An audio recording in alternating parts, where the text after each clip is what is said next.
Manuel Joaquim Rodrigues de Oliveira Rocha nasceu em 1953 na freguesia de Esmoriz, concelho de Ovar. Descendente de uma família de tanoeiros, vive em Penafiel há mais de 50 anos, onde ainda exerce o seu ofício.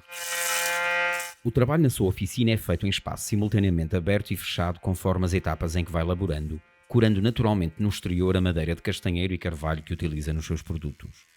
No processo de fabrico, o corte das tábuas é feito com serrote e já em formato de ripas são depois encurvadas na esquivadeira e na torneadeira, formando as aduelas.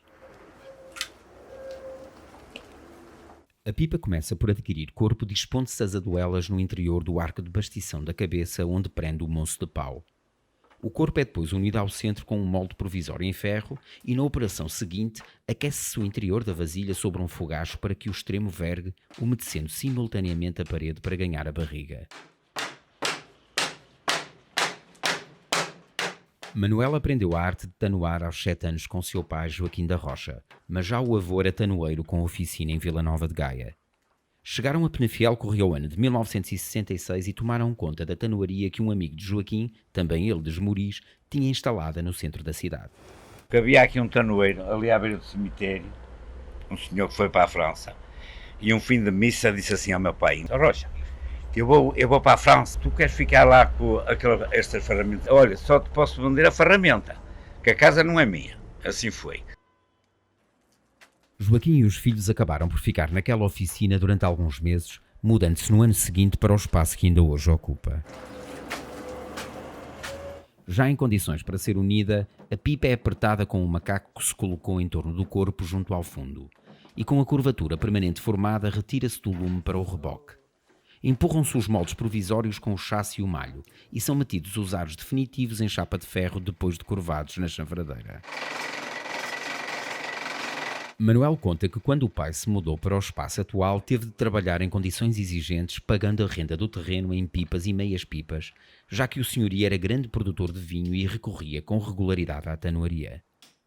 Na década de 80 a produção de vinho abrandou e o senhorio fixou então uma renda pecuniária pelo espaço ocupado.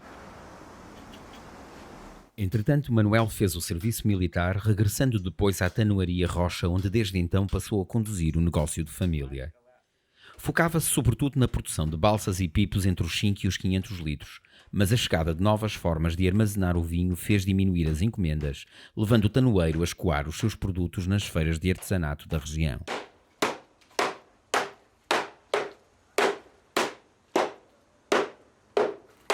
Na sua oficina continua a laborar sozinho entre a manualidade e o uso de máquinas, desbastando agora com a enxó a ponta das aduelas para abrir o javre onde encaixará os tampos.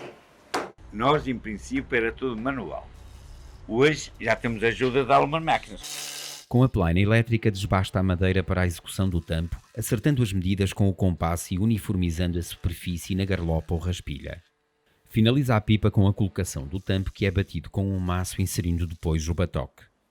Uma vez pronta a vasilha, enche-a com água a ferver para se certificar que está calafetada e não verte. Passados 2 ou 3 dias, remata finalmente o trabalho, parafinando o interior da pipa para assim impermeabilizar as paredes. Na passagem para o novo milénio, Manuel Rocha decidiu diversificar a sua oferta.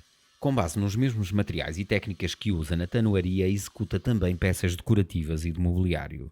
Atualmente, para além de pontuais restauros e reparações em pipos, a tanoaria Rocha mantém um crescimento sustentado, exportando produtos dentro e fora da Europa.